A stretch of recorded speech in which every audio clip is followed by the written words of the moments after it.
Hey gang, for those of you who enjoy QF, a podcast about Howard Stern, and would like to donate to us just via PayPal, you can, using the email address johnnythegreek21@gmail.com. You can check the link in the description for the spelling, and it's also here on the graphic. And if you'd like to do more in terms of donations or subscriptions, you can use our Patreon account and subscribe via the Black Kluge level, and you can receive our weekly content that we're putting only on Patreon. It's exclusive for that platform. And anything over $5 is just gravy, guys. We love you. Thank you so much. I have zero inbox. Do you know that? We do another contract here. Well, let's do a 3-hour show. We should be done right now. Well, you're having this negotiation with me. That's the only problem. Well, who am I supposed to negotiate with? Right? And the one thing I don't respond well to is humiliation. I don't respond well to it at all. You know, I don't want to be told what a shithead I am. I don't want to. Those days are over. I've suffered enough in this business. I don't need to find out what a shithead I am. Are you ready for this? You cut your hair, man. What'd you do? What's going on? I'm getting old. So what? I can't keep it like yours. I'm old too. So what? Yeah, but you're ugly. Thanks. Jesus. What are you saying? I need the hair? You need it. No, you need it. You know, it's just interesting when people have their kids on the air. Yeah, but I'm just saying, if a kid was a fuck-up, you just keep them quiet. I put my kids on the air more, but they want no part of it.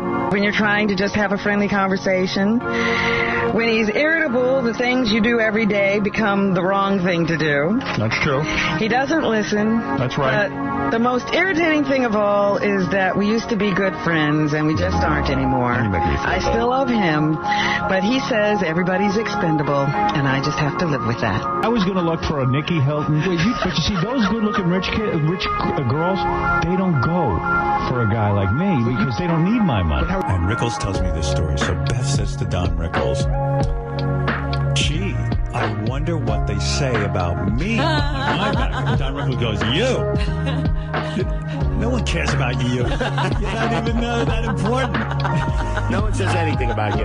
No one talks about you. I don't even know you. You're not that big. I do have to ask, do you think there's a physical match between him and Beth? Do you? I guess they're both tall and have 10 fingers.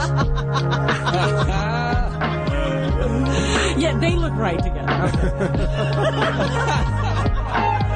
I don't know, they look more right together now. It was just on the regular show. It just occurred to me when I listened to them. Like, it dawned on me like 2 days ago. My hair's going to get crazy because I don't have I'm not going to get a haircut. And then Beth goes, I'll cut your hair, but you can't cut my hair because my hair is curly. It's hard to cut your hair.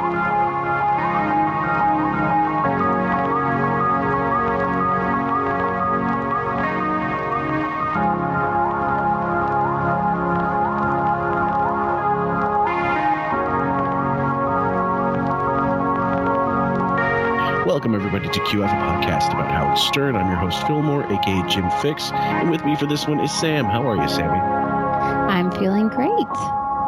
Wonderful.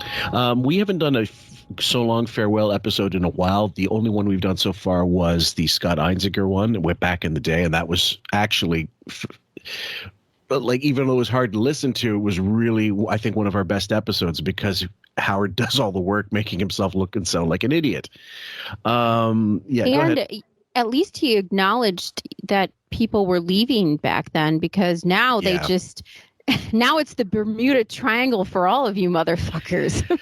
Well, yeah. I mean, did Ronnie, the lead up to Ronnie, quote unquote, leaving, even though he's still part of the show, was just we've been covering it on the breakdown, so it's not necessary to have one for him. But it's like a slow suicide. Jesus, it's like a butter knife in the bathtub. It's horrible. Well, so we decided we're going to do for this one John Suscovich, or a.k.a. Sussy, the lighting guy, and we will let him tell his own story. And then basically he left in 2011, I believe, after the first contract renegotiations where they were all not told until the very last minute, not even the last minute, after the last minute, whether they were getting a job again. And he said basically the stress of going through that one time was enough for him. So he decided, fuck it, I'm going to leave this. But You think? just a little bit. So when did he start? I don't know when he started, but he, I think he started with Sirius. I think he started at Sirius. So a lighting guy would really have his challenges with Howard. Big time. Okay, so we got two video clips. One is the Howard TV thing where Howard comes in and basically talks shit about his whole leaving, and it's funny if he hadn't left. Like if he hadn't left, Howard wouldn't even know who the fuck he was. I think it's at this time he's decided he got word that someone is leaving the show. Didn't know who the fuck he was. Didn't care, but he got upset that yet another person is leaving. And anytime someone leaves, it's always a fuck you. The narcissism. Here we go. Yep. Mm-hmm. Now, in the entertainment industry, there are contract negotiations. Sometimes it's for a season, a set number of shows. Sometimes it's just for a pilot, and sometimes it's for a duration of time. If it's a show like The Stern Show that happened 4 days a week.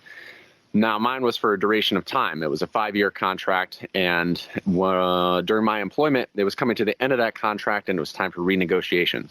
So that was the first serious contract. Well, 4 days a week.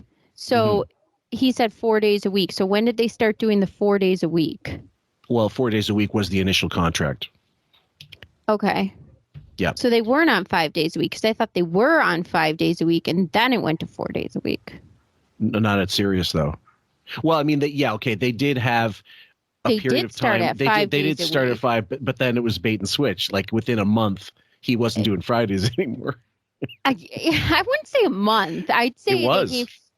Was it a month? Was it that quick? It might have been a month or two, and he was off. If I go into Mark's Friggin', I can tell you right off the bat. It was like that first year. I do remember it was that first year, right? If you remember, there was the Friday show. Before there was the wrap-up show, there was the Friday show. And I have all of those. And the first Friday show we might want to go through one time because it's all callers calling in, bitching and moaning because Howard's not there. Could you imagine if you paid, which of course we did, I did, and I and then you're like, wait a minute, you're not on Fridays? Yes. Like the last day of the week. The first goddamn year. Yeah, exactly.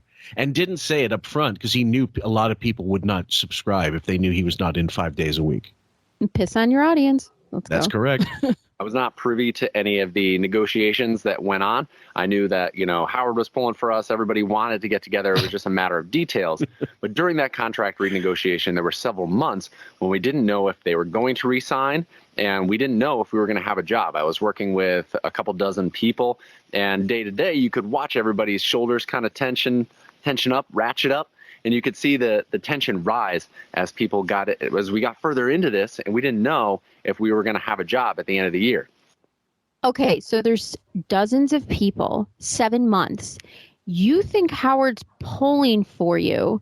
Yeah. But there's dozens of people for 7 months with different families living in the New York City area, Connecticut area, wherever, New Jersey area. Expensive as fuck. Highest tax bracket as fuck. And you don't know if you're going to have a job. And in 7 months, he doesn't even come to you with dick. Nothing. And you're still so traumatized, like Munchausen syndrome. So manipulated in your head that you still think this guy was pulling for you for those 7 months. Well, that's the thing. I mean, he was pulling for himself. He was pulling his own fucking taffy. All through that, I became disillusioned with city life. I got into food politics. I got into the slow food movement and just, sourcing where my nutrition was coming from, and wanted a change from the kind of food desert that is New York City. Like, there's a lot of good food and a lot of farm-to-table restaurants, a lot of classy stuff. There's not a lot of people growing food in the city. Plus, it's a very busy lifestyle. If, some people love it. I loved it for a little bit of time, and it wasn't for me. So in conjunction with this contract renegotiation and the stress of not having job security or not knowing if I had job security. Yeah. So, and I totally admire his honesty, because city life really isn't for a lot of people. For a lot of people, they don't realize it until after they leave it. No, a lot of people will say that. A lot of people will say that. And I know people who have lived in busy cities and who will, go and retire or will live in, their 20s or 30s even and come and go into, suburbs that are small towns or even farm life. I mean, even I live in a small town now that's kind of farmish. I don't. But do you care? I lived in. No, I like it. I don't. Yeah. I can go to a city. It's cool. It's not far, but I really didn't like. I've lived in bigger. Like I lived in Scottsdale, so that was busy and stuff and whatnot. But I liked both. But I get what he's saying. Yeah, it's and I've lived in my hometown is fairly small as cities go, but it was big enough to get you had everything you needed. There was no question, but it was too small to be in your 20s. Like you had to go somewhere, and that's what I did. I moved across the world actually, but which is a little extreme, I suppose, for some. But in any event, he's decided. Like I love the fact that he's being honest about the contract negotiations, because outside of Richie, you never really heard that except for little dribs and drabs on Howard, like on the show, when it came contract time, and it was him, like killing time, going, "Am I signing? Am I not signing? Like what the fuck? Like we know you're not going anywhere, asshole. You're not going back to regular radio." Yeah, the teasers are annoying at this point, especially when you're this old. It's fucking stupid. I also think but with a city too, it's fun when you're young. Like I was thinking of, college when I lived in the city in Buffalo. Yeah. It's fun when you're living in a city area with a bunch of people. It's loud though. Like there's bars all the time. It goes, especially in Buffalo, it goes till 4 a.m. So I just remember a ton of noise all the time. Like I couldn't put up with that in my 30s. Like I don't want to deal with that shit. Yeah. It takes a certain type of lifestyle to, you have to either be in that lifestyle or be, what do you call it? I was say promoting that lifestyle as as a bar owner or something like that. That's fine. You're living in a city. Okay. Or whatever, you do what you need to do. But when you change into that new demographic, when you become 30s, when you become in your 40s, the city seems a real fucking annoying place to be. No shit. I remember there's people who live in that area now who are in their 30s, and it kind of expands out and they get annoyed. Like people break shit on their property. People are sleeping on their lawn. Like who the hell wants to deal with that? Goodbye. So imagine the Howard TV guys who were just basically union stiffs without a union and not getting any benefits, probably didn't have much in the way of health insurance, which Howard's going to talk about. And or maybe they had some half-ass insurance that, fly-by-night fucking thieving prick insurance. Those years, let's think about it. So it was 2006 to 2010, and at the and the new contract gets signed, and then 2011 is when the next contract 5-year thing starts. All right, I was trying to think about when Obamacare came in, because that's when they forced you had to have something. Okay. I forgot what year that came in, but anyway, but I don't know. They probably didn't give him shit because clearly. So anyway, let's let this one play out. I also wanted better food security and saw my career going in a different path. So it gets down to the Christmas party, and we still don't know if we're going to be employed. And all this time, I'm thinking, I'm out of here. I'm getting out of here. If they can sit there and dangle the carrot of my future in front of me, and if I don't know, and I'm watching all these people get stressed out about what their next step is going to be, I'm going to figure out what my next step is. And for me, my next step was going on a bike trip across the country, or at the time, it was going to be around the world. So this is a smart guy. He doesn't realize he saw the end of Howard TV happening.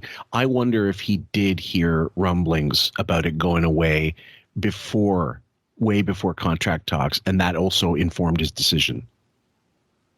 I think it's a bit of both. I think he saw the writing on the wall, and he also had this epiphany of, I want something different for myself internally, like a heartfelt, introspective moment of like, I don't really feel this place connecting with my soul. I want to find something else for my life. This doesn't really connect with who I am. Right. And that's kind of, a good thing that you're listening to your own heart. Yeah, well, a lot of people don't have the calling. A lot of people just they'll slog through a job and not enjoy it or whatever. And because it's good money, especially in his case, he'll say on the Howard TV thing, I had no prospects of getting more money. He said, and he was working 2 jobs. He was working as a lighting guy for Howard TV, and he was doing something else like photography on the side. And a lot of these people did. He goes right past that, and it doesn't even register to him. You cheap fuck. Your own workers don't have enough money. It made me infuriated when I heard that for the first time. How many times did we hear about like these people coming in from their security jobs, their bartending jobs, not sleeping, DJing, making Scott the engineer, guest appearances. Yeah, of course. And Casey, one of the producers, starving in fucking New York because making gay calendars. It did produce eventually one of the best song parodies of all time, but that's from another one of your starving employees. But really, I just needed the idea. I needed something, a driver to get me out of there. So I came up with this idea of this big bike trip. I started micro bike touring, being trips from anywhere from 250 to 750 miles from New York City to Canada, New York City to Philadelphia. Took a bunch of pilot trips and was like, I'm hooked. I love it. I could fit everything I needed to exist on a bicycle, and that was enough for me. So our contract re-signed, and everyone looked at me and said, hey, you had this idea for a bike trip. You got I'm going to let this one play through, guys. 3 more years of contract. Are you going to do it? And I was like, yeah, absolutely. Because in 3 years, all you guys are going to be in the same position again. There's going to be that same amount of stress, and I will have hopefully figured out what I want to do with my life. So in the spring of 2011, Kate and I left New York City and went from New York City to Seattle to San Diego for 5,500 miles, traveling across the United States for almost a year, visiting farms and craft breweries along the way. It was life-changing. It was amazing. So this guy had it in his mind that in 3 years you guys are going to be that's in his mind. From 2011, 2014, he figures a year before the end of that last contract, they're going to be scrambling and being stressed. What he doesn't realize at the time was they didn't even make it to that third contract. They were cut in 2013. And not invited to the birthday show. and told on the air that their jobs are not coming back. That was even more fucking shocking. And you won't be filming it. All right, guys. Now we're going to play the Howard TV episode of Sussy leaving the show. And this is wig in prime angry form. And he's actually hair. The whole, because we're going into also, I don't know the exact chronology. I should have looked that up, but he is either through his serious lawsuit that's been thrown out. He's super pissed that he's had to take less money and for the second contract. And he's pissed that, he's still getting arty questions from fans and all that crap. And then now when someone leaves him, it's just one more thing to throw on an already angry piece of shit. And so this is what came out of it. I had the audio prepared, and then I decided, let's see if we can find the Howard TV episode. And luckily I found it. So here you go.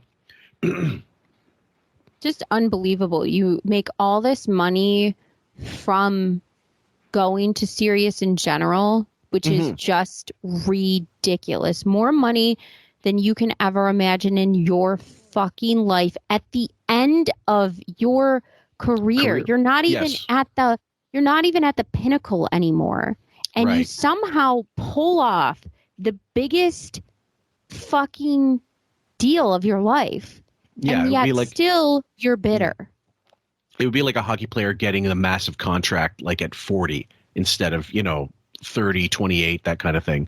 It would be like right now, Big Ben, who's in Pittsburgh, who's finishing out his career at 20 years as quarterback, as a Steelers quarterback. And all of a sudden they offer him the largest amount of money right now, and they just say, hey, do you want to play for the Bills for the biggest amount of money in your life? I mean, like, how old is he?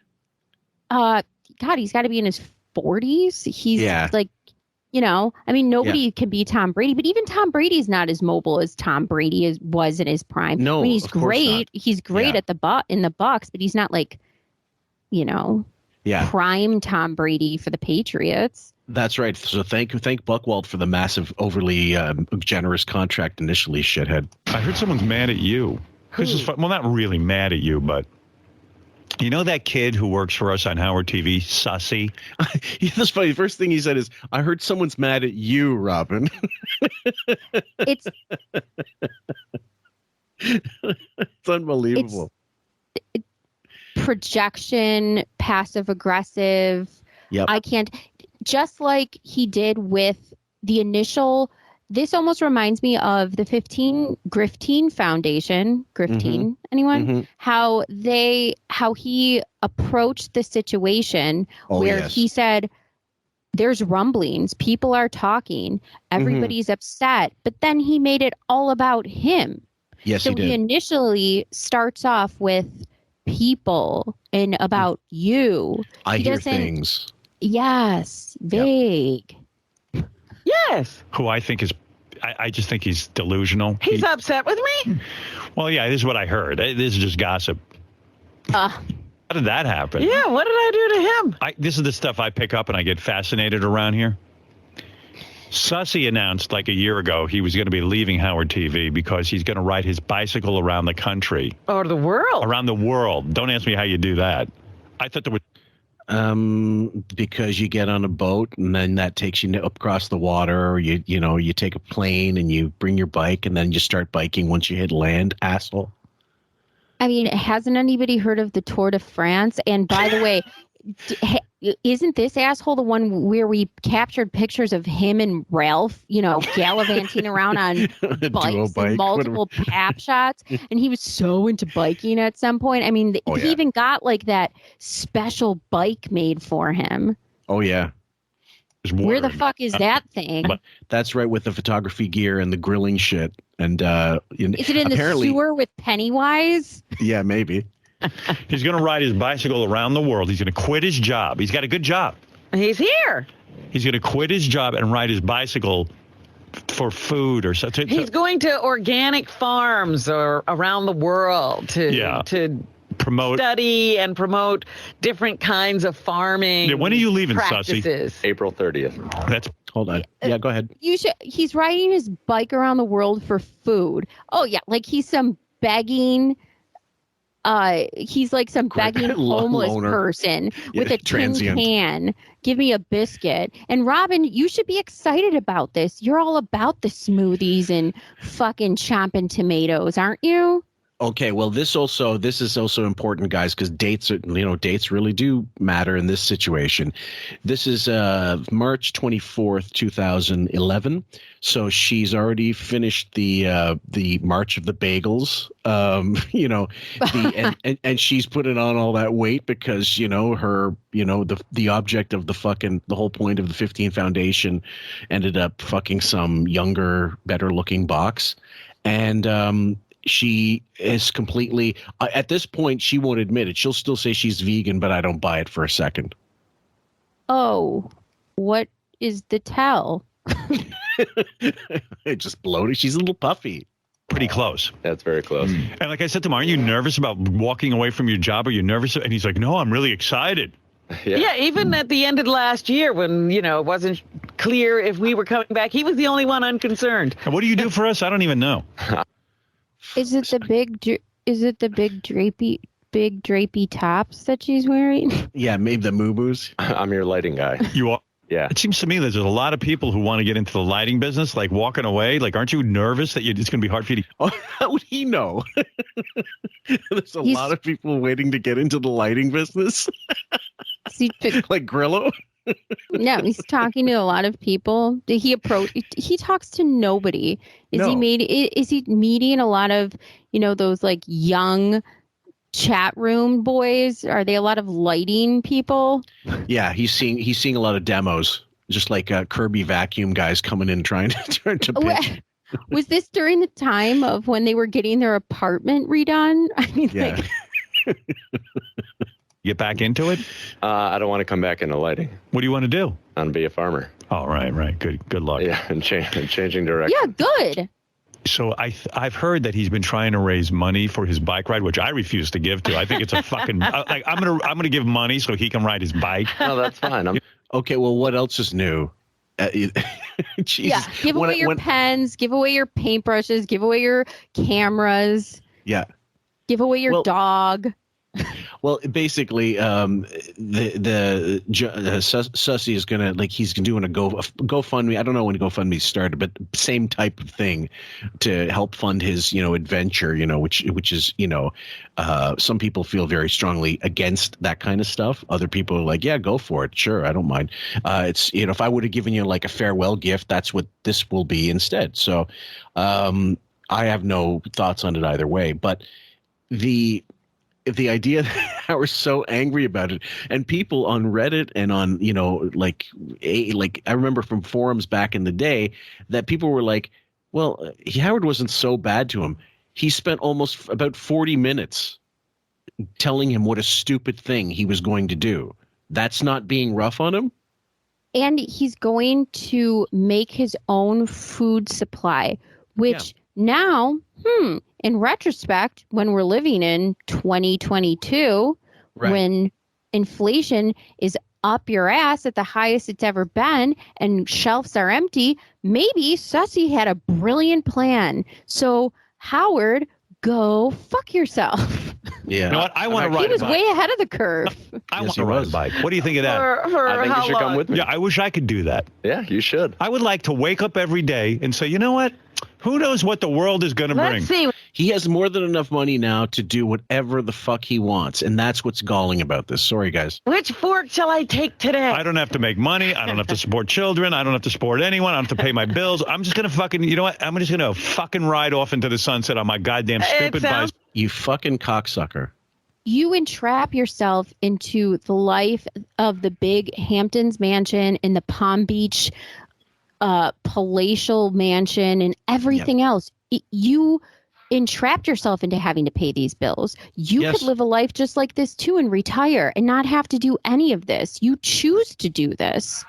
Yeah, you could. You got trust fund kids that you're controlling with your wealth as well. You could easily give them a lump sum and say that's it. That's and all you're parents that you won't let go and let out. or and you let out your wife. Yeah. I think she might break out. What's that? I think she might break out after that last show. I think she already has, to be honest with you, and I think she's had it. Well, for a while now, but as a result of the things like COVID's the pandemic's not quite yet around the corner, but we're getting to that point where it's going to eventually just be a really shitty, I got to stay home for 36 hours, that kind of sickness, hopefully. And so in the meantime, though, she's fucking chomping at the bit to get the fuck out of Castle Gayskull because, hey, I'm almost out of Lucky Charms. I don't think the beard ruse was planning on a pandemic. So, now she's fucking flying, dying, and having she's just wallowing, languishing. And I think that the second she really gets out, I just can't wait to see her on TMZ. Oh, yeah. Yeah, it'll be like a Shia LaBeouf video, stumbling over fucking garbage cans. Like a great adventure. Yeah, great adventure. Until you realize you have no money. And the people who depend on you. Adventure. All my bills are paid. I have no debt. Well, good for you. Yeah, I've worked very hard to make that happen. Well, we'll see. How are you going to have health insurance when you're riding around? I'm going to have emergency insurance in case I get hit by a truck or raped or something. Raped? What do you mean emergency insurance? Anti-rape insurance. Emergency insurance, it covers up to a certain extent. I can't go to I'm going to let this play out, guys. Regular doctor's appointment. That sounds like a good plan. That sounds very wise. So if you get ill, you have no insurance. Yeah, I'll be all right. Yeah, no big deal. Thanks, America. Who cares? Fuck insurance. So you worry about things. Yeah, well, I'm an asshole. So anyway, because Sussy's trying to raise money, I don't even understand and raise he's money. Upset that I haven't. Because you're into food and you should be supporting his. Robin is into food. Yeah. she's cleaning out Roy Rogers nightly. She is into food. She shake out those McDonald's gift cards when she stands up. The funny part is he throws her completely under the bus pretty soon as well, and not just for saying the initial thing where she's he's pissed at you because you won't donate money. It was about her yo-yo dieting and the fact that she always gets fat again. It's true. She's just like Oprah in some ways about the dieting. And it was interesting, too, when we were watching that. What was that? Sylvia's Kitchen. Yep. And they were having her cook. She used a knife like a child would use a knife for the first time. I was like, oh, my God, do I need to come over and do a hand over hand with you? Do you know what you're doing? And yet this woman wrote a cookbook. And that when we eventually cover the vegetation, chop your thumb off. When we eventually cover the vegetation stuff, you guys are gonna laugh at some of those videos because she's just literally a spectator in her own video, watching this guy do all the work. Yeah, I heard you're upset with her. This is news to me. It's not what I hear. I've heard you made some rumblings. There's nothing but love for Robin. But you're surprised that Robin isn't more into your bike ride because it's about food and she's about food. No, not. Well, let me tell you about Robin. Robin holds a job. Number two, Robin moves from thing to thing very quickly. She'd be off food by the time you're done with your goddamn bike ride. Get out of here. Sorry, I'll never be off food. She's going to be eating fucking everything. Right. Yeah. Jesus.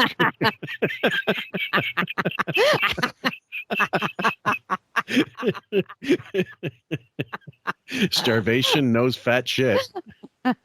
Robin's going to be ordering a pizza by the show's end. Oh, big time. For like 5 years. All I know is, listen, hey, Robin, would you pay for me to roller skate? No. Oh. Okay. Roller skate? I'm into pogo sticking around the country. Would you pay for that? What can I get you to pay for? No, I don't want a dime from. No, but I know you're trying to raise money, right? No, it's an option. I only put the donation links on my website because people ask me for it. And I heard you're freaked out. Well, when he's saying like he's raising money for his bike trip and stuff, but he's going to be a farmer and whatnot, maybe, I don't know if it's just for the bike trip, but depending on what he's growing and farming, I know where we live, there's a lot of people who pay for co-ops of like they grow a certain amount of crops per year and whatever, depending on they grow, other people pay for the produce and pay for the vegetables and every year. And so you pay into this and you get fresh stuff every year. Yeah. And that's a huge thing around here because there's a ton of farms. Oh, big time. And that's how they make their money every year. So it's a big thing. Robin isn't into this, but Robin, listen, if Robin gives to you, then I am not working with her. I'm not working with her anymore. That was the problem. I was threatened. I believe it, actually. I believe he might have even off the air said, don't you fucking give this guy any money. Oh, 1,000% he said that. Of course he did. He was threatened. You don't give him anything. Of course he said that. And she's threatened because he's actually doing something healthy like bike riding and she's done with her. She's done because Brendan fucked Anne-Marie and she's knee deep into friendlies. I just see, you know what, man? I see a lot of kids today. Anything goes. Everyone's living like a hippie lifestyle. And you're jealous. You want to know something? Listen. I know reality. This guy's I know that's a drop right there. I don't understand this. Why isn't it a reality to be able to live the life you want if it's not a 9-to-5 job working in a city? Like you can be a farmer and you can live a life where you bike ride. You can also, like I have a friend, she's almost gypsy, like she travels a lot during the year, but she's a doula. So she has that luxury where she works for a certain amount of time. She has her clients, but then she travels. She goes to Thailand. She goes to Asia. She goes to different parts of the country. She comes here back to Buffalo, sees me. But she's a gypsy. She travels a lot. But everybody knows that about her, so it's not like it's not a big ask. It's not a big I'll be back. That's what she likes about her life. Right. That's what she wants out of her life. Why would I think that makes her life some sort of, she's not a dilettante. That's what she wants out of her life. Well, it's my mother would say, "Kathenis how does she say it? Kathenis ston eαυτό του," something like that. Like basically where you say like everybody has their own thing, and you go and you decide, I want to do podcasting in 2010. Well, that doesn't make much sense. But in 2020, all of a sudden, people are making careers out of sports podcasts, breakdowns.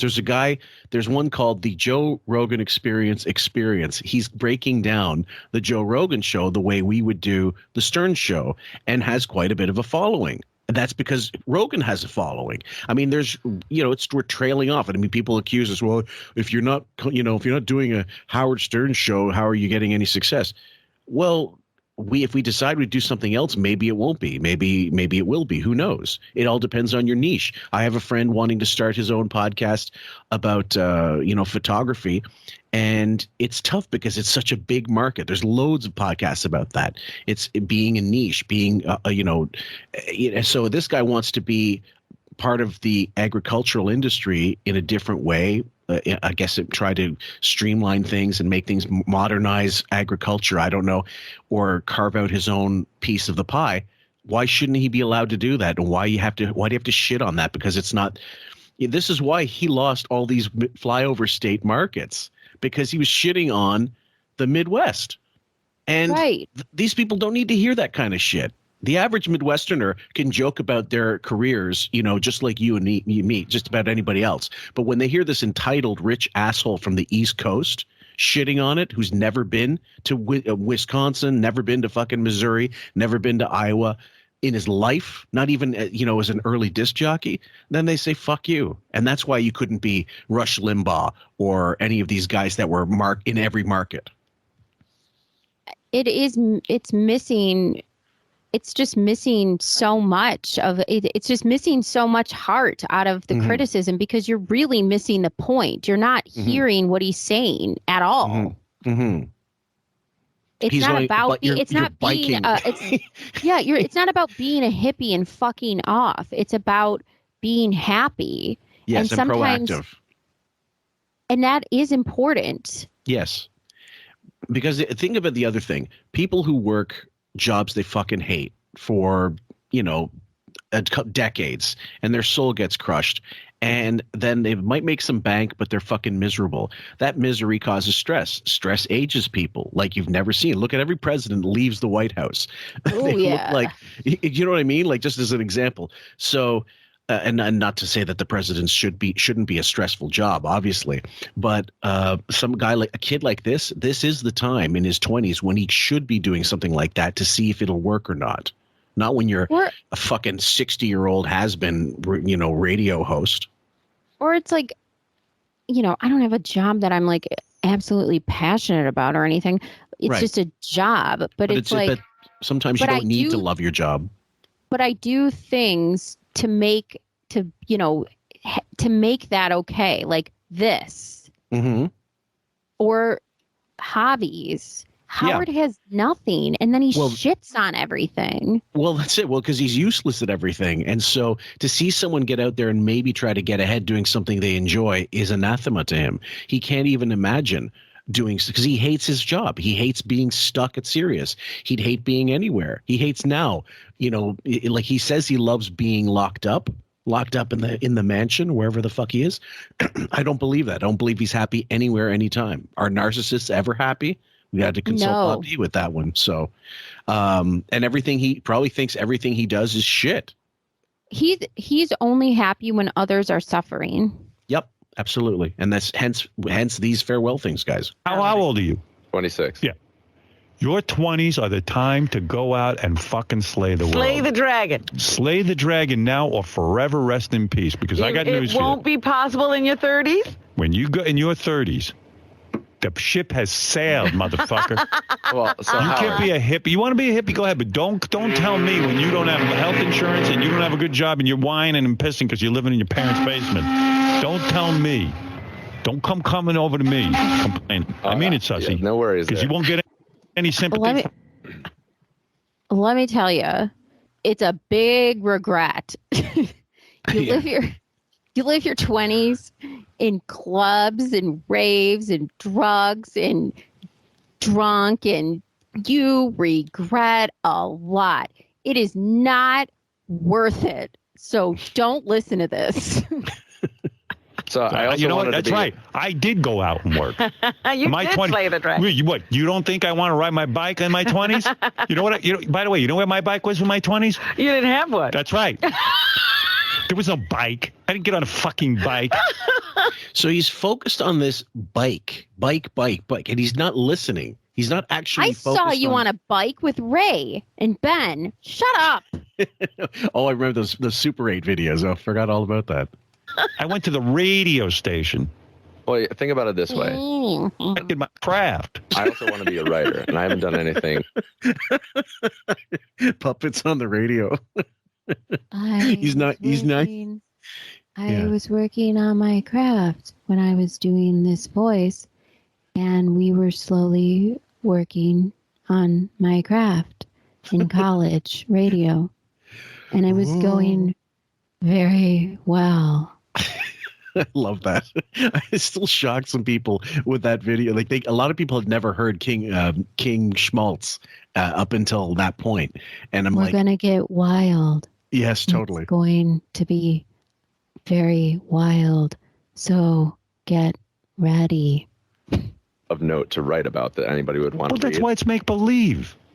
You don't have to do anything. Look at that J.K. Rowling. You think she went to which school? Yeah, right. She created a fantasy world. Yeah, but she's led a created life that has inspired that. Well, how so? No, she was. She was like a married woman whose husband dumped her, and she was on welfare. Yeah.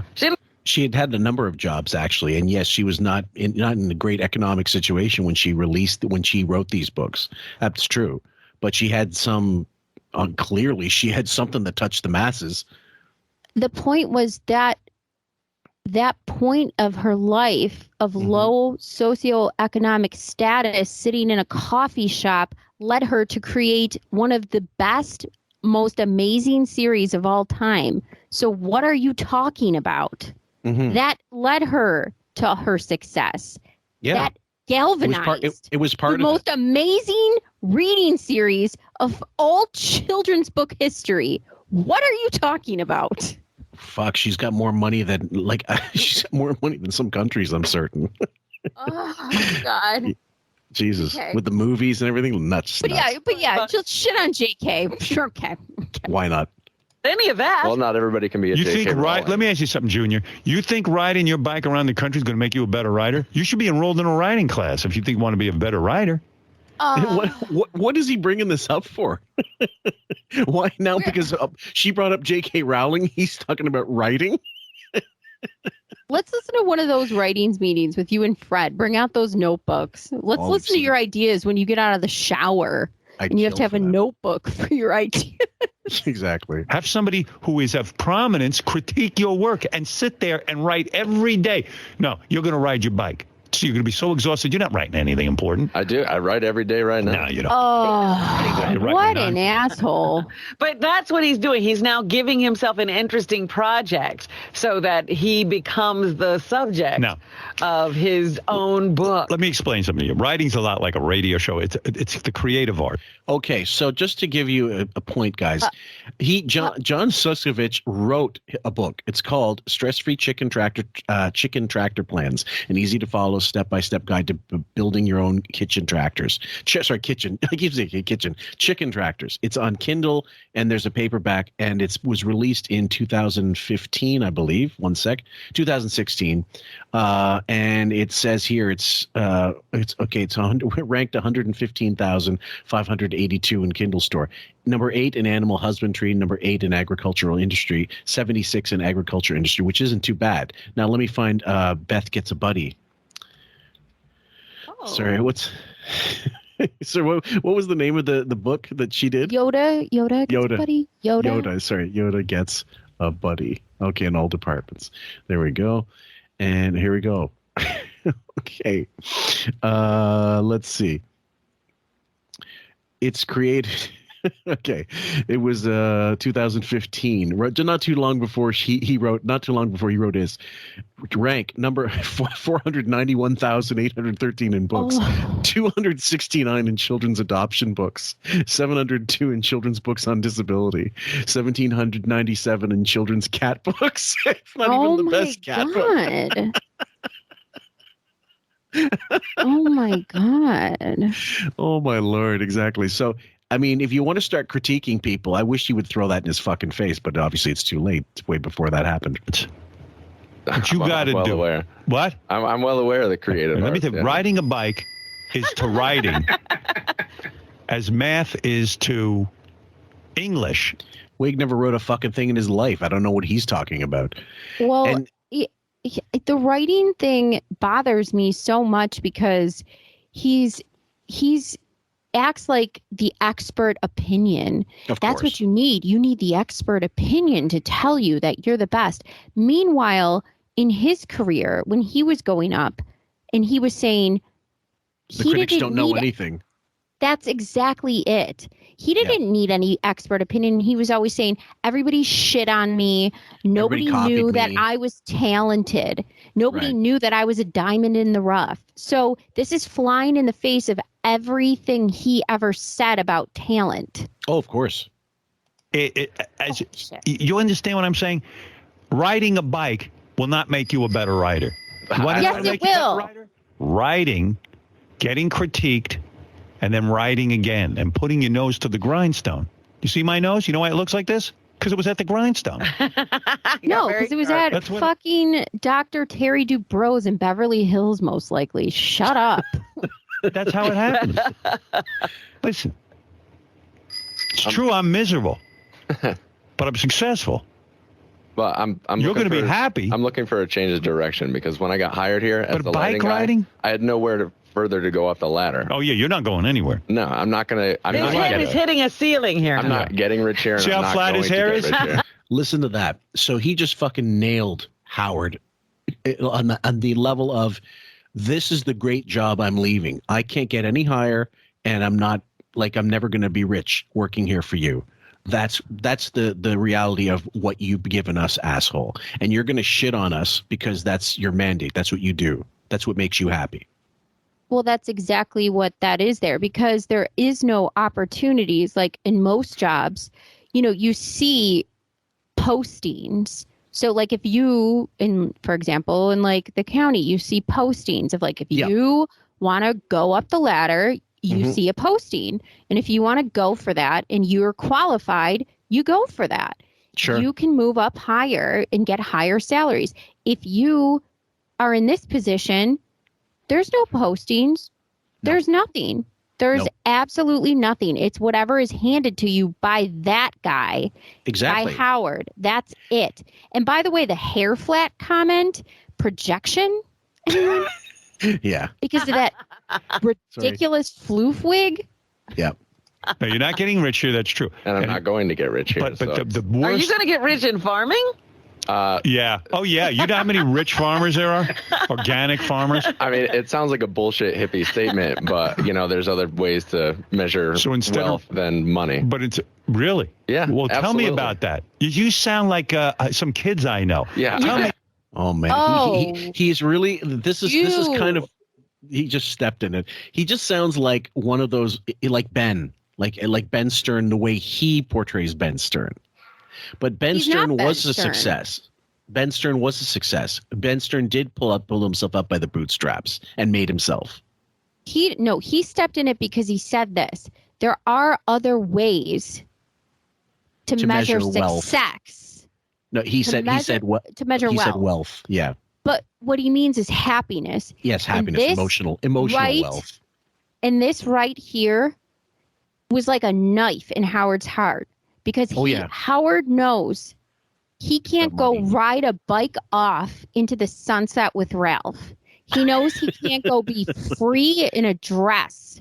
He knows he can't click his ruby heels and go into Oz and frolic around and fucking sing show tunes.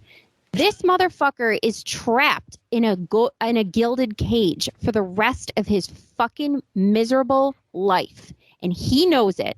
So right now, he's going to let him feel like he's not a success. And this guy, Sussy, right here, doesn't give two flying fucks because he knows in his heart that he's doing the right thing. And you can tell. Right. Yeah, you can tell he's not like you can tell he's just listening to some asshole and he knows it. Wonderful. Yeah, it is. You know what? You sound like a real hippie. It sounds like a hippie bullshit statement. You say there's other ways to measure happiness besides money. No, success. Success and happiness. Let me tell you something. If you're miserable at what you do. No. If I listen, I'm miserable. I'm miserable what I do, but I'm successful. And that's how you measure success. Absolutely. Might not necessarily. I want to see what your life is like when you're 40.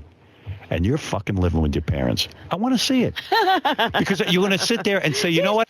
He's in a farm in a 52-acre farm in Connecticut, and his videos. He's got 18 million hits on his YouTube page. 18 million, not too bad for a farmer. Oh God, I want to sit on his nice, quiet porch, drinking some moonshine, cheersing him, looking at all that acreage, and saying, "Good for you. Let's go for a bike ride in the morning." Not going to ride his bike until he's 40, I don't think that's the plan. His attitude is way too relaxed, man. And his parents aren't calling him on this. What do your parents say about You know what? If your parents were smart, they'd lock the fucking door and not let you in. Do you think that's your fallback? You know what his fallback plan is? He's going to move in with his parents. Oh, yeah. That's funny. My mom keeps saying, just break your leg or something. You know, nothing tragic, but enough that I can't leave. Well, listen, because she knows the pain you're going to be in the rest of your life. You're a hippie. I'll let this play out a little bit more, guys, but just hold on. And there is no success is success. That's how you measure success. Success is being successful. Succotash. This is the old teeth, right? I don't know. Let's just play Looney Tunes right now. Want to be a writer? Fucking SSS. Yeah. To a small town newspaper. Listen to me. Skip this bike ride. I'm going to give you the last warning. Go to a small town newspaper if you really want to be a writer and you got balls on you. Fuck riding a bike is riding away from your dreams. Unless you're going to be a bike rider. Yeah. Remember Forrest Gump? He ran. Yeah. You're riding a bike as far away from the problem as it can be. You really want to be a writer? He's riding a bike away from the problem. The problem is exactly where he is right now. He's staring at him. Yeah, it's like a he's tumor. talking to him. Yeah, exactly. Yeah, he's like, oh my God. He's looking at the snake in Harry Potter and the Chamber of Secrets, and he's like, Jesus, goodbye. Yeah, I wonder how much the Howard TV guys, if you got them under truth serum, how much they'd honestly tell you that they all kind of knew the end, like before it happened. They knew it was going to happen because of the numbers, because they say they didn't know the numbers and they were kept from them. But I'm sure someone had to fucking know in that group somehow. Like Tim Sabian at a bar one night saying, guys, it's not looking good. You know what I mean? Drinking and whatever, all this, commiserating with one person. That's all it takes. And then everybody knows. Well, Tim tends to have his emotional and stress level all over his face. Mm-hmm. I mean, he doesn't really tend to run cool. No. You know what I'm saying? Yeah. So if somebody was really asking him, and Tim's a drinker, I'm sure they could get that out of him. Easily, I think. And so I think there's enough rumblings going on at Howard TV at the time, beyond just the contract renewal and everybody's stressed. And that would be enough for Sussy, and apparently it was. But I think he's not admitting that he's probably heard stuff. I have nothing to base this on except that we know the timeline, and in retrospect, I mean, it's just conjecture. But I think he must have heard something as well, just saying, "Get the fuck out of it. Just get out now." Think about Beth saying something to Richie Wilson's wife. Yep. That stress almost killed Beth. Yeah, and wanted I'm to certain. tell. So I can imagine normal people in this situation having to hold this and knowing that people's lives were in the balance about this contract. I can imagine the stress was eating them alive. Oh, big time. Think of that nut in New York, like renting, most of them probably not even owning shit.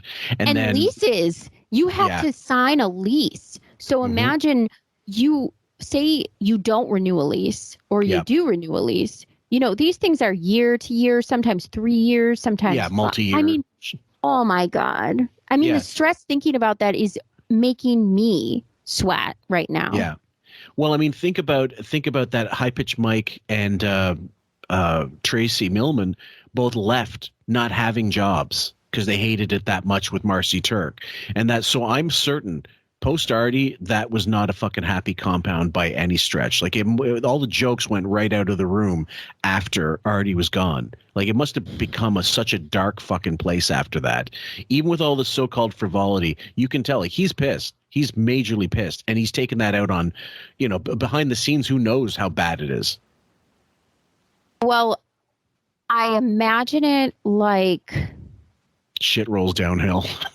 I just imagine Marcy Turk walking in, and it's like, we have a new headmaster, and all of a sudden the fun's gone. You have zero fun. iPads on the wall. You have to walk 8 feet apart. Yeah. No conversation. No more note passing. Detention after school. It's going to be horrible. Mm-hmm. So when the people did leave and they are happy. So you can almost always side with every single one of them, except for maybe Stuttering John, who's made his own bed. But look at Ronnie out in Vegas. I'm sure he's having a fucking ball. I know, pandemic notwithstanding, I'm sure he's way happier being in Vegas than he ever was in New York at this point in his life. Oh my God, he looks happy. Although I did see that picture of him on Instagram with Stephanie, and he looks old and she looks young, and it's very disturbing.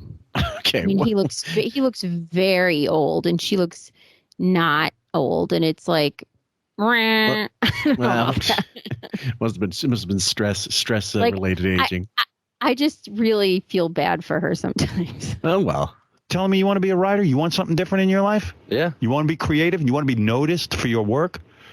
You should go to a small town newspaper. I don't care if see if you can get hired writing obituaries, which is the lowest rung on the journalistic thing. But you'll be a writer. You'll be in the game. You're not in the writing game. You're in the bike riding game. You want to be in the writing game? Go write and get paid for it. That's a writer. This is another one of those stupid, pointless, aimless rants, just because he's pissed off that the guy's leaving. And it's really interesting that he said, "Go write obituaries." It's more projection because he's constantly fixated about his own death, his own mortality. Yeah. Well, because when people leave them, I think they believe that's them. That's one step closer to death in a way. Like I'm being left alone. Like he can't be. He's a narcissist. He's a narcissist. He needs that supply. One less person on the staff is one less person that owes fills him his something. Ego. It is interesting. People on the staff. Now I'm going to use this analogy. He's like Voldemort, and people on the staff are like his Horcruxes. So in the end, in Harry Potter, in order for Voldemort to die, you had to find the Horcruxes and kill them. You had to find them and you had to annihilate them because hid them. They were like a power. They were like a power source. They were a second power source to him. So they were like, okay. So his staff people, when they leave, are like, so it takes a little bit out of him every time when somebody leaves. It's they're all little Horcruxes in his fucking evil nepotism. Okay. Now I got to read Harry Potter. Now I got to read Harry Potter to get with the reference, but I understand it the way you've explained it. But I think doubly so in this case with Sussy, because he's not leaving for a job in the same industry. He's completely leaving it behind. And he's also now in the process of leaving and being in there saying, look, I'm not going to get rich with this fucking job. You're shitting on the boss. You're essentially shitting on Howard. And I don't know that Howard is smart enough to be aware of that. In fact, I'm pretty sure he's not smart enough to be aware that he's being mocked right now indirectly when the guy says, look, I'm not getting paid enough here. I don't think he's being mocked. He's being completely slayed. He's being completely slayed. He's being sword to the neck, slashed off. Well, he's being beheaded. I mean, if you look at those narcissist videos online that Dr. Romney, I don't want to do radio. I don't want to be on the show. I don't want anything to do with this life anymore. Here's my sword. Here's your neck. I'm done. Yeah. This is so regardless of what you may believe in your little pea brain, Howard, not everybody wants this. And in fact, some people absolutely do not care one bit about it, and you're not the end all and be all, and this isn't the best place to work. So that's hitting him in the fucking gut, and as an extra punch to the like, he may not know about it, or he knew about it, he knew it was going to happen, but I'm certain what's the extra little bit of fuck you is they did get re-signed, his contract is renewed, and he's leaving. So he has these 3 years or 5 years in his mind, and he's going, I'm leaving anyway. Yeah. And Howard can't believe that. He's saying, oh, you're leaving a good job. Fuck, what are you talking about? What are you doing? You're going to go ride a bike? What's the stupidest thing? The Scott Einziger farewell was already bad enough. He was fucking on him for getting a network TV job on one of the major networks. But this is a guy, that one made even more, like, guys, I absolutely recommend before you listen to this, you listen to So Long Farewell, the Scott Einziger one we did. And just to get a good flavor, if you're not a hardcore fan or if you never heard it, you must hear that first. The next one we do for this will be either Isaac Mark and Stuttering John, but the Stuttering John one will take a while because there's a lot to. That's a long one, yeah. But you'll be a writer. You'll be in the game. You're not in the writing game. You're in the bike riding game. You want to be in the writing game? Go write and get paid for it. That's a writer. I know guys, they call, I want to be an artist. You want to be a fucking artist? Go to an ad agency and see if you get a job as an artist. Oh, no. I don't want to work in an ad agency. I want to start a collective. A collective. Come here and suck my dick. Because that's what you're going to have to do to make a living. No kidding. What was Brendan Murphy? Was Brendan Murphy Don Draper working in a New York ad agency? I mean, I know that's a fictional character, but I'm saying, was Brendan Murphy, in some high up New York exec office selling his grifting lotus flower to BlackBerry at the time, which was like the hottest phone? And that wasn't too long ago either. That's the funny part, because he's all big balls now. But yeah, exactly. And it really is. I want to send this video, just this video, not us talking even about it, but I want to send this video to one of these, like Dr. Todd Grande, Dr. Romney, and I want them to hear this and see it, because it's so different when you just see it. I think we should send it to this Pockets of the Future guy who he is the one I posted on our Facebook page who was breaking down Jennifer Garner. The Instagram shit. Guys, I have to apologize. When we did Bender Affleck, which is on Patreon, then part 1 and part 2 just came out. And part 2 is literally 2.5 hours, guys. That's how much we got, because we also covered the Kimmel appearance, which was 5 minutes in itself. And yes. And I was like team fucking Garner until I saw those Instagram posts that she made, and then I'm thinking to myself, now, okay, I'm Geneva now. I'm neutral. All right. Same. I have to be. So I did the same thing you did. I was totally team Ben Affleck. And then, so this Pockets of the Future guy. You mean you were team Garner? Yeah, I was team. Yes, that's what I mean. I was team Garner. Yeah. And I did not follow her.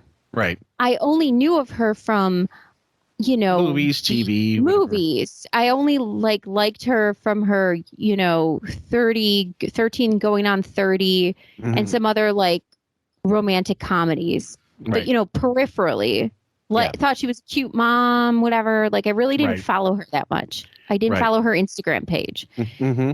Okay. So this guy, Pockets of Future, he's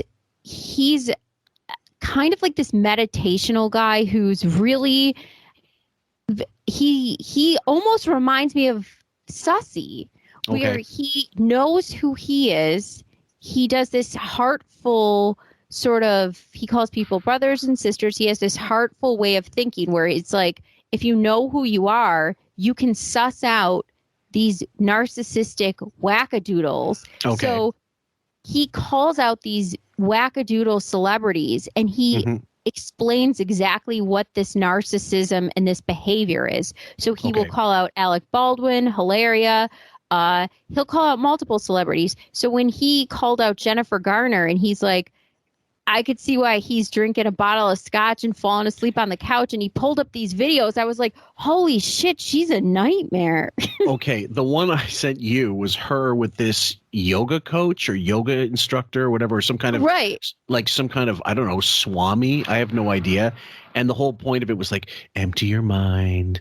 And my mind was getting emptied watching it because it was just video of them, like a streamed thing of them closing their eyes, focusing on the ether or whatever, meditation essentially. I shouldn't say yoga, but yogi. I think that's the word. Yeah, I was looking for, and meditating on camera.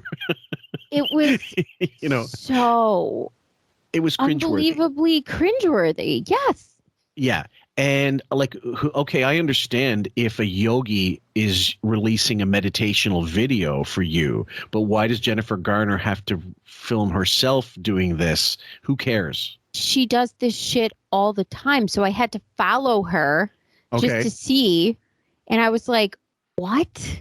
Okay. So anyway, bottom line is I would want to send this to one of those experts because I would love to hear their take. The body language experts, especially, I would love for them to watch this and see what, the ones that break down everything. The Jussie Smollett, they broke down the Affleck video, the Alec Baldwin interviews, the roadside things. So it's fascinating stuff, especially visual. When you hear it, it's bad enough. You don't really need the video, but when you see him and his reactions to this and talking to Sussy, it's much worse. And I hope it doesn't get clipped off of YouTube. You have to suck a lot of guys' dicks. Are you fucking high? Go work in a gallery. Why does everybody have to suck dick? He was saying, that's what you're going to have to do to make money. Suck dick. I want to write. There's 50 billion. There's 50 billion broads. Oh my God, he wants all hobbies. He what wants else to write, farm, and be a photographer. Oh, you know what I want to do? I want to be a lifeguard. Then be a lifeguard. Go pay your bills with that. I am. I work a second job as a photographer in Brooklyn for a food catalog. I love that. He needs to supplement his lighting technician income by being a photographer. And I'm not fucking on him. I'm not fucking on him at all. I'm literally pointing out, guys, again, and I know it's repetitive. They all need second jobs, scamming and hustling on the side to work for this fucking narcissistic pelican cocksucker. And again, and I've asked Bob this many times, doesn't he see how that makes him look bad? And he's so interested in making himself look good. Doesn't he see that them scratching and starving and saying it on the air, and this is going to be released, makes him look like even more of a shithead? I guess it's outweighed. He's banking on. He's constantly fluctuating on hoping that holding the carrot is going to keep their mouth shut. Okay. And he's constantly having this, maybe you're going to be leveraged into another role, and the promise of something better. Well, There yeah, might he did it, be. and he did it to Howard TV. He did say, "We'll see what there is in the future, but Howard TV is going to be different. We're going to go a different direction on the air." I couldn't believe that at the time. So, You know what? Sussy And is- at the yeah. time, too, Yeah. like even say for Sussy, I'm not saying this is true, but Okay. for say producers or people like JD who pull clips Yeah. or editing or audio or anything like that, podcasters, on-air talent, people like that, Mhm. they are clamoring for people like that right now.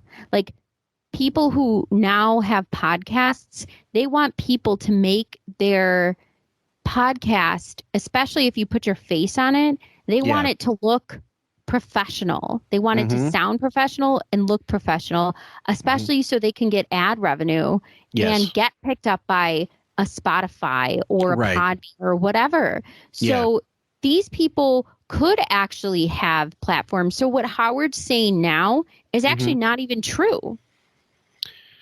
Well, and to point of fact, guys, Sussy did keep up a podcast for a while, just talking to farmers and asking questions, the same however many questions to different farmers, like dozens of them, getting advice. Because his whole thing is about helping you realize your farming, your agricultural aspirations, whatever, and pointing out that he's going to talk you through his successes and failures, because he on his website, I looked it up, it was actually kind of fascinating. He said he spread himself too thin. He was trying to do like micro brews, he was trying to do this, that. He basically didn't, with all the enthusiasm he had and energy, he couldn't spread himself too thin, and he did. And then he focused instead on chickens, for example. And again, it's not something I would want to do, but I do admire anybody who has the gumption to go out and stake their own claim and at least be self-sufficient at it, if not necessarily a huge motherfucker industrial success. Yeah. I have a girlfriend who I went to high school with. She became big into the organic movement too, and she actually helped with one of the first organic food of Buffalo or whatever. Like we have the Buffalo Food Fests where it's like huge here, but she did one of the first organic ones here where it was like all organic here, right? And that was a thing. And it was a thing, and it's now a thing every year here. I see. And she really developed her brand into that. And at the time, people thought it was ridiculous. Yeah, of course. I remember thinking thinking this was ridiculous, but I thought it was so cool. Like she's really into this, like growing food, farming, and into this whole food movement. And that's great. Well, again, I understand also, guys, the catch-22. If Howard approves of this guy leaving, and if he says, well, that's great, that's wonderful, it doesn't make for entertaining Howard TV. But he's not shitting on him to make it entertaining. He's shitting on him because he wants to, because he needs to. That's the difference. And anybody who wants to believe otherwise, like, oh, it's just a show, it's all shtick, then okay, continue sticking your head in the sands of 2006. Plus, like I said, it's a soul-crushing part of him. It's part of his narcissism. It's his Horcrux. He feels pain. The first thing he's out of his mouth when Sussy came in, he goes, "What is it you do here again?" He's pained. Yeah, absolutely. Listen to me. Or a food magazine, sorry. Yeah? He is doing something. All right, well, but he's walking away from that too. He's going to go ride his bike for a year. Well, he's going to have all these pictures of these different farms. The magazine that I work for is going to pay for me to write a column. You think I'm a smart guy? I think you're a brilliant. He had to cut him off because he's saying, look, I'm going to get paid to freelance an article here. I'm going to get paid expenses or, whatever, maybe even hotel fees, whatever, like just something to make sure I can do this, freelance work. Yep. Robin gets paid to be in a food magazine because her name latched onto Howard's name, like a Uncle Tom, is a fucking. That's why she's in any food magazine. She didn't write a goddamn recipe. She can't even chop a tomato. We all saw it. Sylvia's Kitchen. Look it up on the Griff Teen Foundation series. Yep. Do you think I'm smart when you're saying, do you think I'm smart? You're not smart. You're not smart. You don't ask somebody that. You're an idiot. You're he is. 79.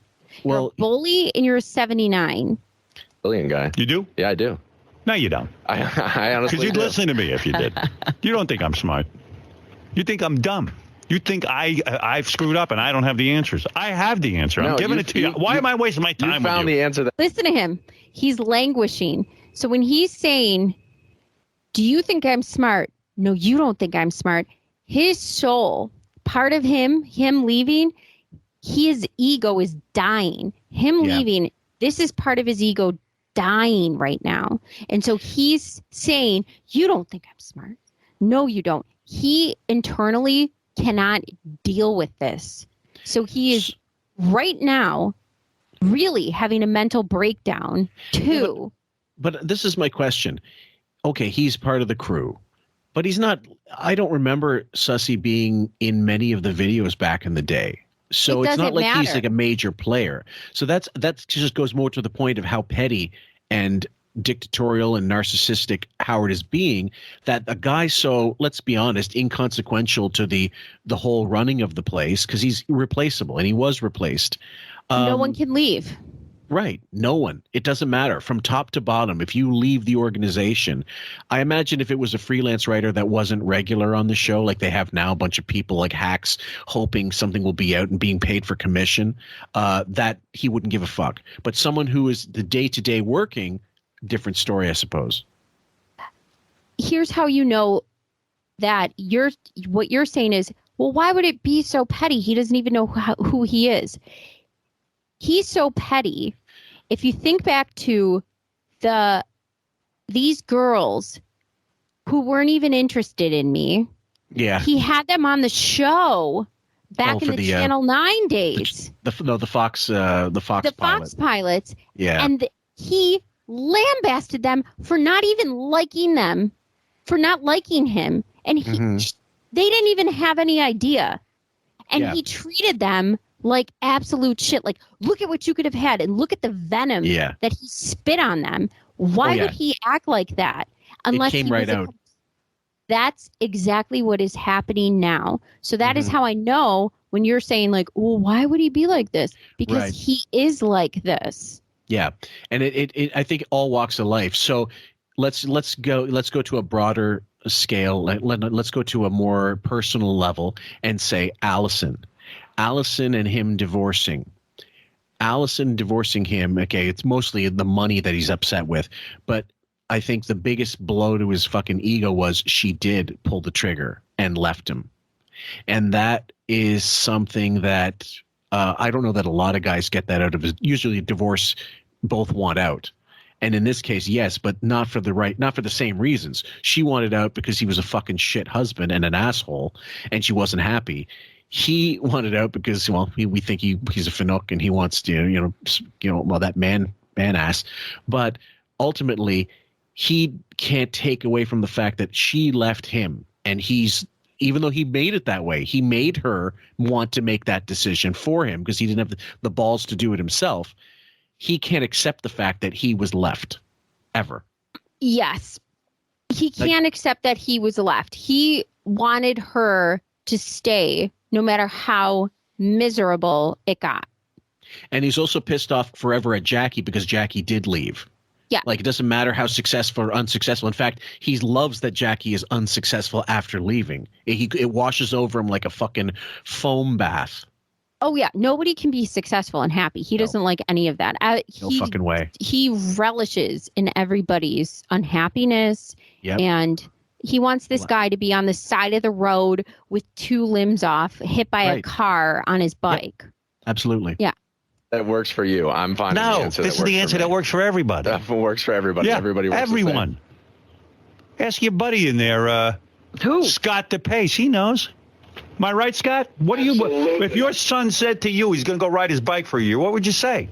I'd say, first of all, I'd say get out of my house. Right. And I'm not paying for a cent of anything you're doing. My parents don't even ask me. Good. You know what? Good parenting. I would say the same thing. That's good parenting. If you're going to go do something, go do it. My parents did the same thing. Hey, you want to be a lunatic and go out all night? Guess who's not paying for it? See ya. Exactly.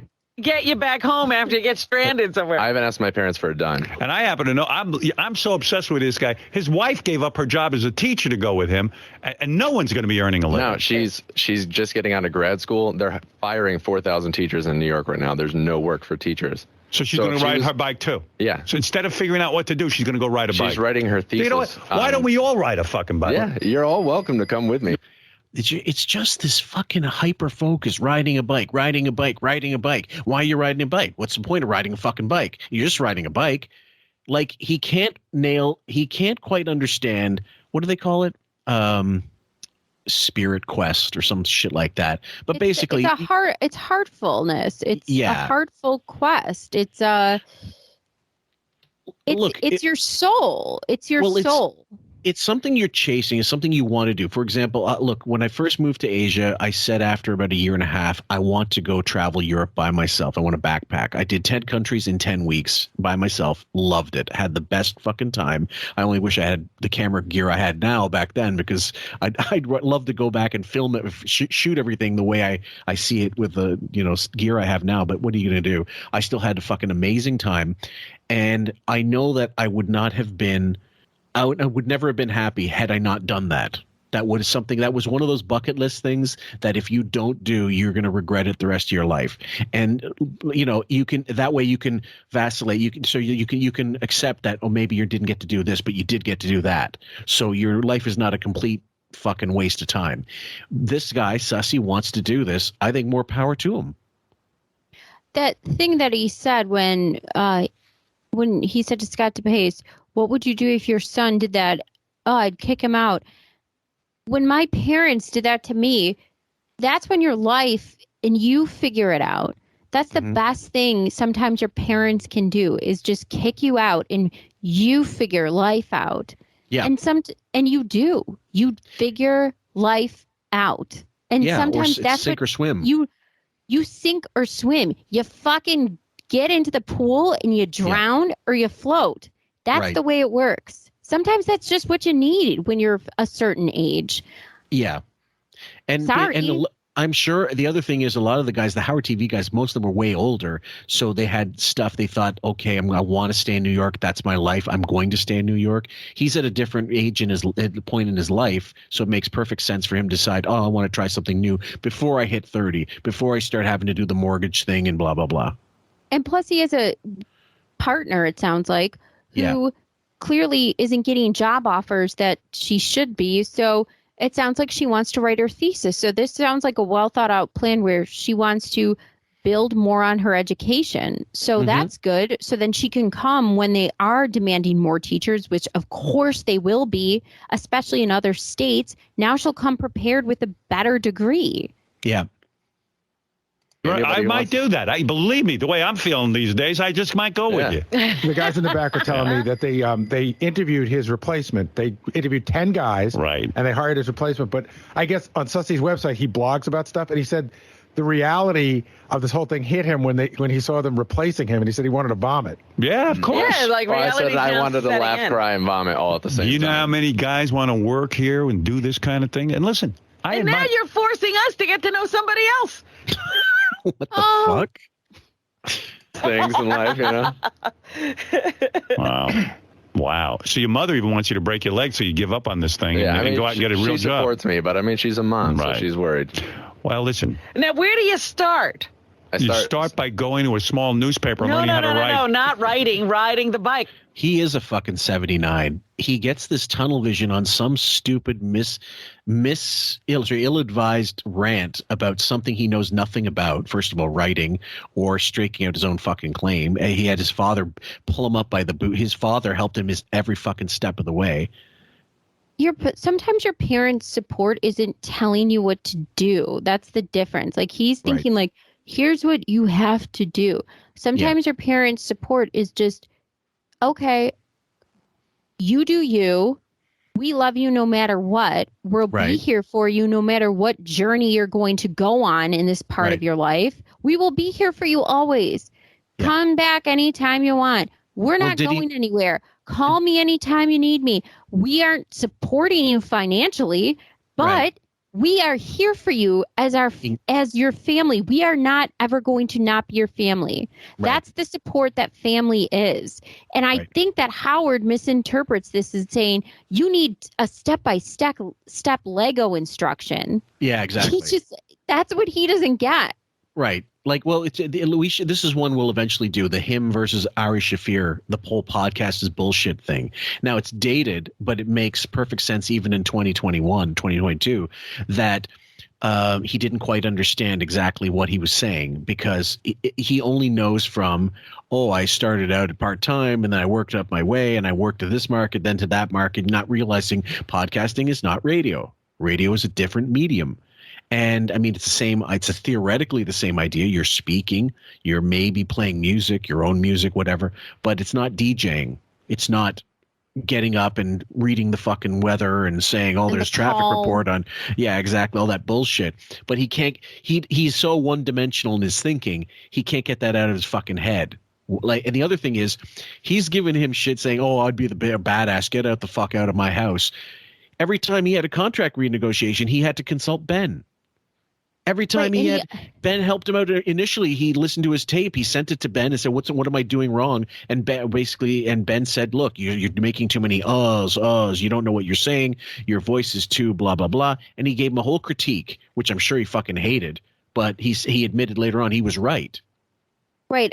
He equates parenting and love with telling you what to do in your career, which isn't parenting or love. I mean, it is if you're asking for that specific advice, but sometimes parenting and love is letting go and just unconditionally loving your children no matter what and letting them go.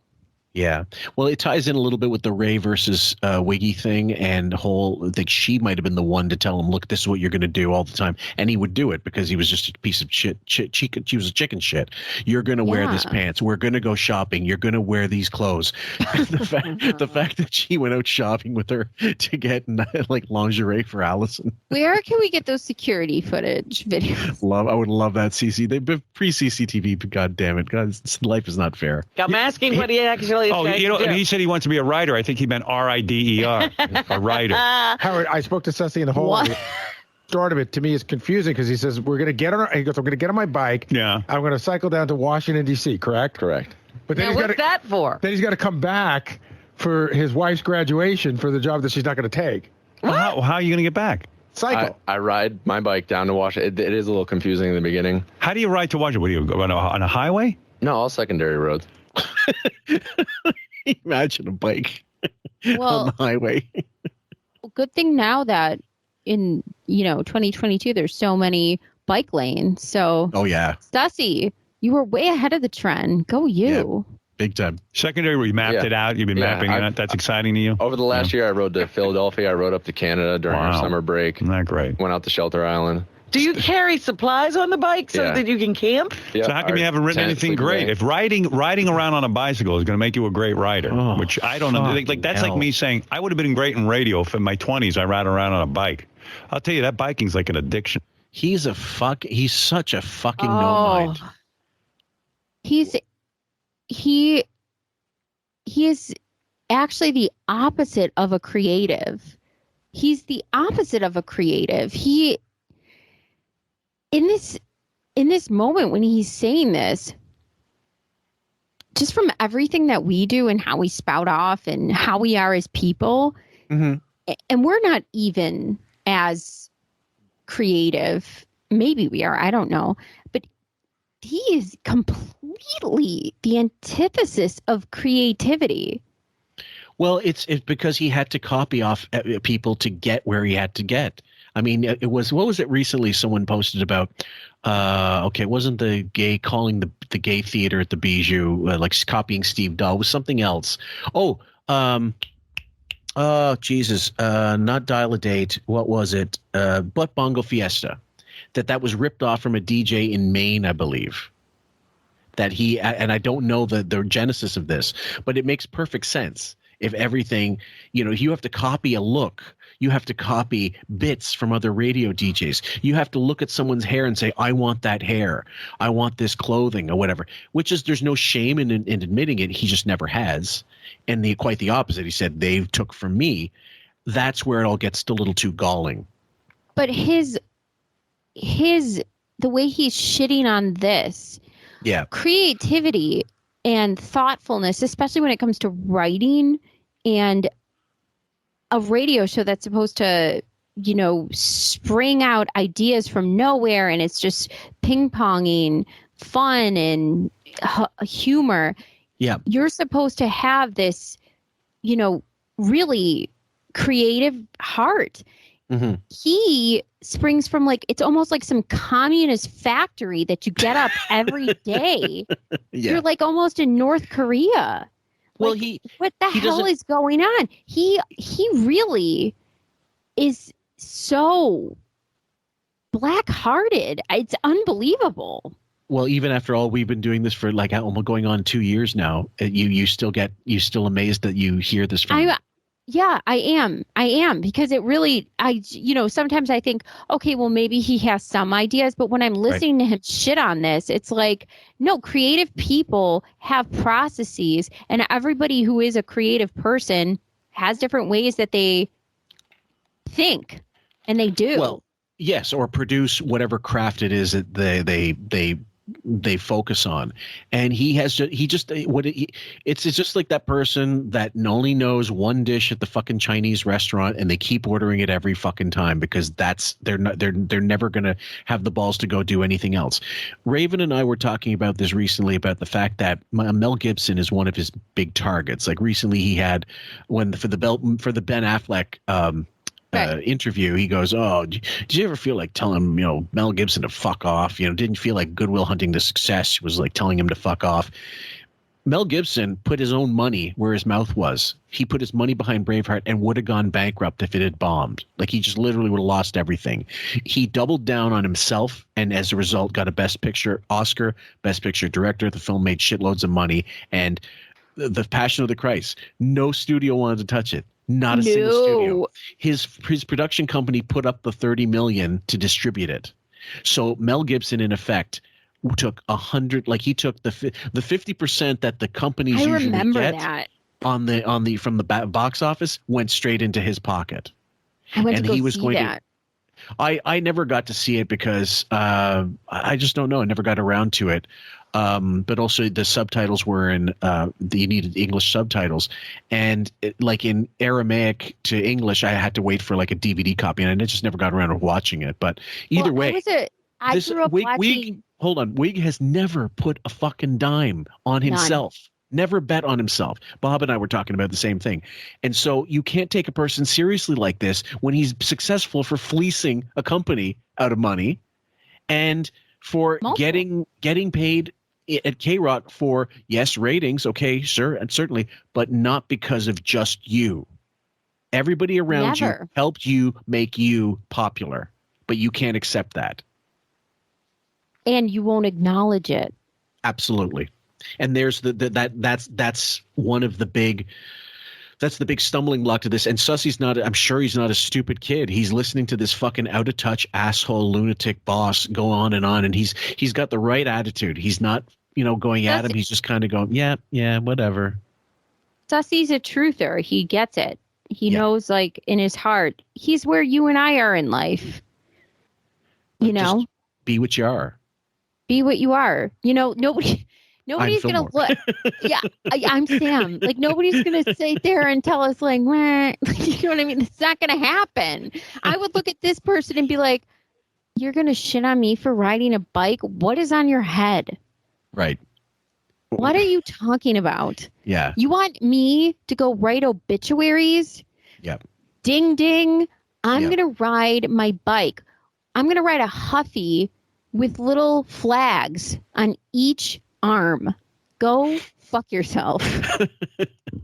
I seen guys like you. You seen one guy. I know a lot. No, I seen a lot of guys like you. One friend who he's divorced now. Yeah. You know why? Because he's still on his bike. He became obsessed with the bike. He stopped working. His wife wasn't riding with him. You're not kidding. She wasn't. She had to work. I love this nebulous friends that don't exist in this fantasy world. I know someone. The friend who became obsessed with a bike? Who is this? Bam Majera? Can make money. Yeah. He turned into a guy. He's busy on a bike all the time. She'd had it. Goodbye. This bike riding's nonsense. You want to be a writer? W-R-I-T-E-R. That's different. Listen, that's like me saying, oh, you know what? I want to be in the radio business. Wait, what did he say? Did he spell that right? He did. I think so. Okay. Yeah. You heard the T as D, and that's what yes, got you. I did. Yeah. It's fucking cat. He doesn't have the new caps. Otherwise, W-R-I-T-E-R. But you know what I'm going to do? I'm going to pick up and ride a bike for a year. My 20s were essential. You did with Ralph. He was on a tandem bike. That was the I right tandem saw it bike. with the I call it a duo shorts. bike. I'm the 79. I saw it. I watched your kneecaps. I saw it. Was that You where wore bandanas. You wore bandanas. Didn't he ride with Ralph to Jackie's, and Jackie was the one who said, "Hey, look, boosty this."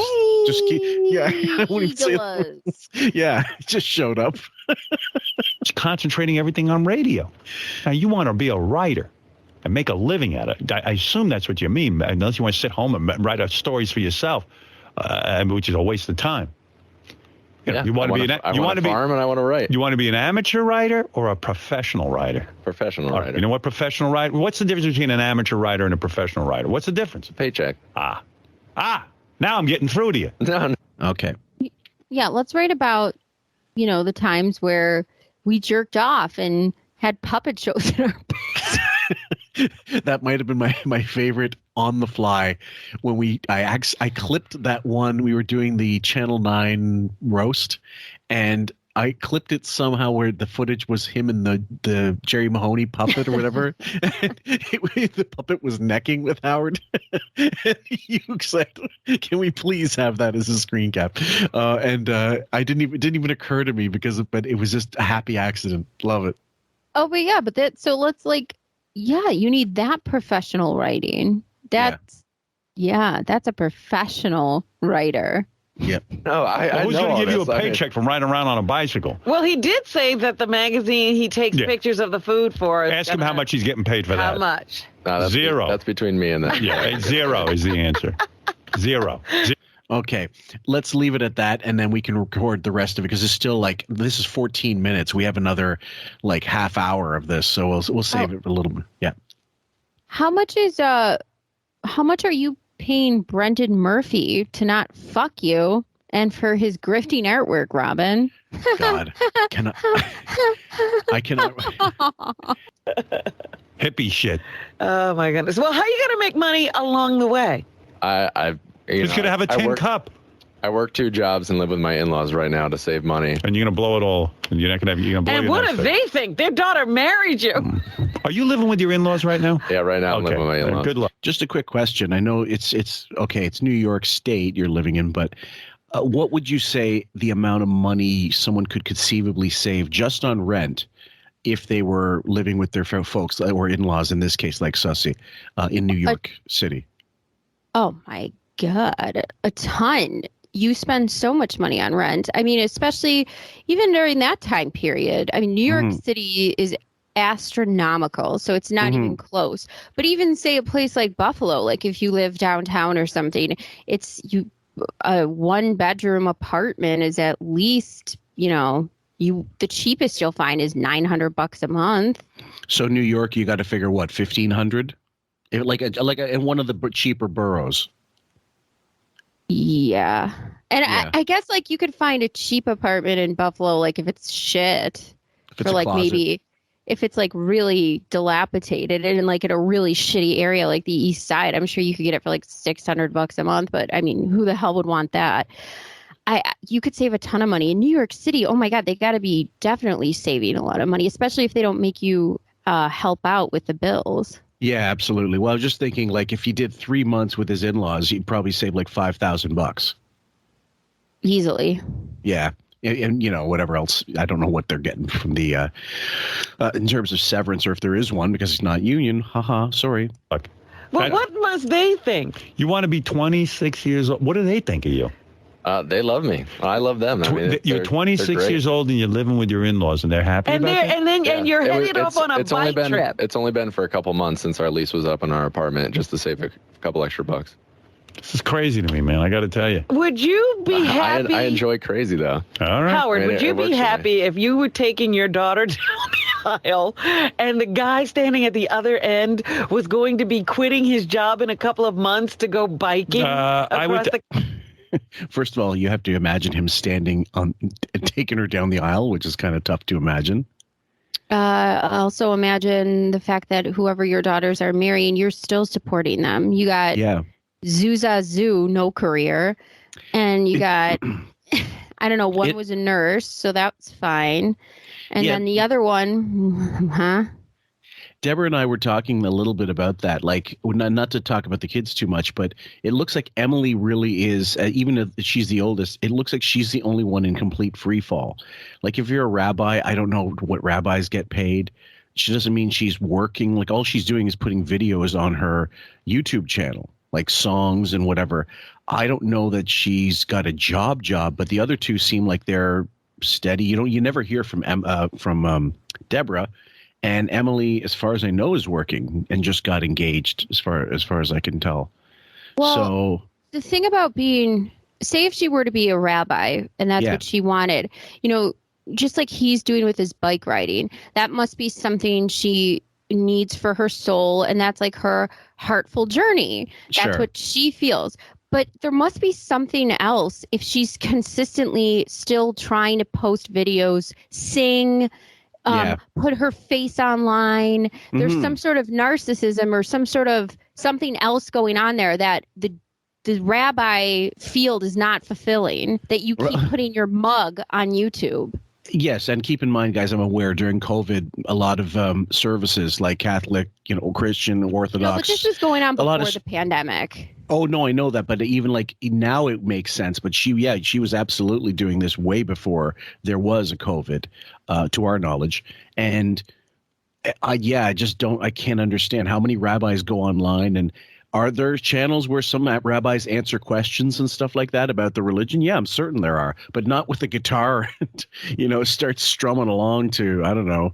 It's just like, who is this for? Because it's not for anybody else but you. Yes, absolutely. You know what I mean? It sucks. Her voice is terrible.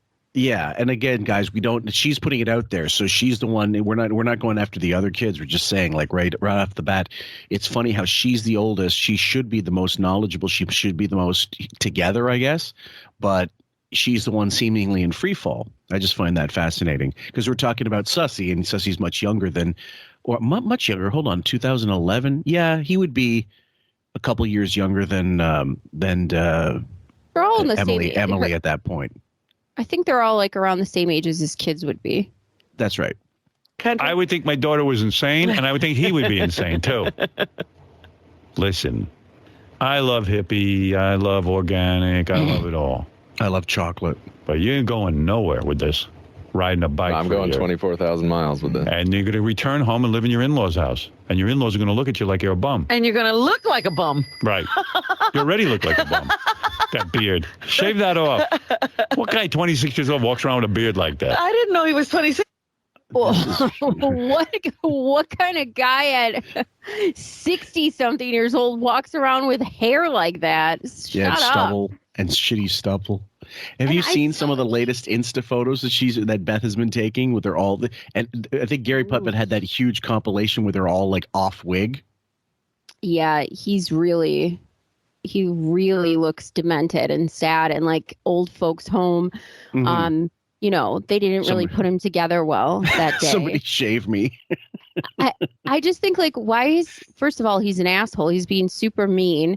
But okay, so say he rides a bike for 25,000 miles and whatever he's doing doesn't work out. He is 26 years old. It's not the end of your life. He's acting like riding a bike is having terminal cancer, and you can never recreate yourself, or you can't make anything else of yourself after this bike ride.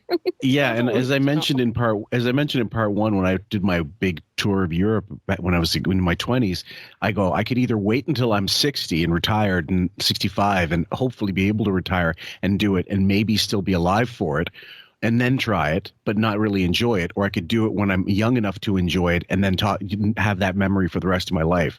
I'm way glad I did it when I did, because if I waited longer, I would have been, who knows how long you're going to last. So again, kudos to Sussy. This is something that he's sustaining it now, guys. Just look up the websites. He looks like Abe Lincoln. I thought he was running for president. He wants to free the slaves. He's riding down the Washington. While I'm at it. Hello, this is Abe Lincoln on a bike. Free the slaves. What slaves? Oh, you look a little Amish with that beard, I'll be honest. A little Amish? Yeah, right. A little Mennonite. Listen to me, Sussy. I like you. I don't know why I like you, but I do. I like you. I don't know what you do for me, but I like you. I didn't know you up until somebody said you were leaving. Yeah, pretty much, isn't it? I'm glad. Maybe it's the beard. That's why I'm spending time with you here. Believe me, people I don't like, I don't spend time. Look at Fred. I haven't talked to him in how many? You know what? I'm talking more to you in this conversation than I've talked to Fred my entire life. Fred's jealous. Fred wishes he could get this kind of attention and advice. No, you agree with me, Fred? Seriously? I you know what? Far be it for me to tell anybody what to do with their life, but I think this is a bad move. Yeah. Yes. Yeah. Yeah. Good boy, Fred. Yeah. Get the biscuit. We all want to be stuck listening to this closeted queen bark orders at us for the rest of our lives, secretly hating ourselves. Yes. And him. Right. Unless it's a brilliant move. It's the worst move possible. I'll come back in a couple of years. In a couple of years, you can come back and prove us wrong, and I'll apologize at that point. And we're not giving you your job back. That's fine. I'm not asking for it back. We're getting a replacement for you. He's twice now said that during the whole course of this. You're not coming back here. You're not getting reemployed.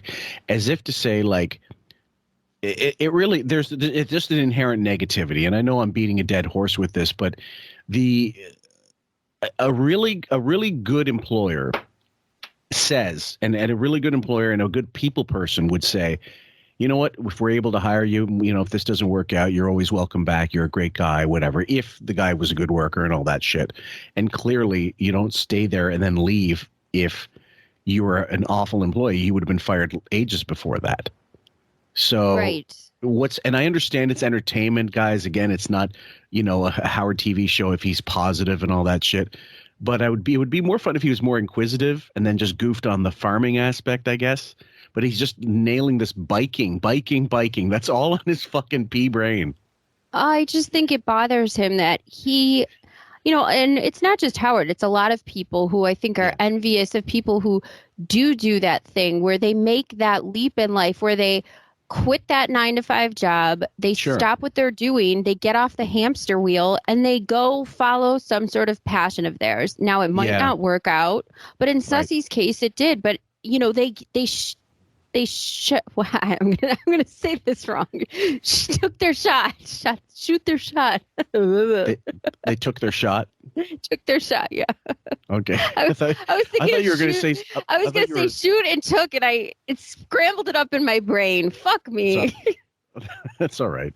I can't be dark for a year while you ride your bike. I'm not buying into this. Really? Because I was kind of hoping that. But listen to me. I want you to give it a long thought today. Don't dismiss me. It's been a whole entire year. Listen to me. Look at me. Take this time. Quit this job. He's already been replaced. Job. Okay. All right. This job is over. Instead of take your bike, ride to small markets, and become a writer. A paid writer. I don't care if they pay you $2 an hour. And I can't do that from the road. Oh, what? What is he working in a prison? I was going to say. Commissary money? 79 cents to print license plates. Well, just real quick, I was also calling because I just wanted to say my tour starts on the 17th of June. Thanks, Eric. All right, buddy. Eric, what? I couldn't hear you. What did you say? I said the tour that I'm Take care, man. Don't ever call back.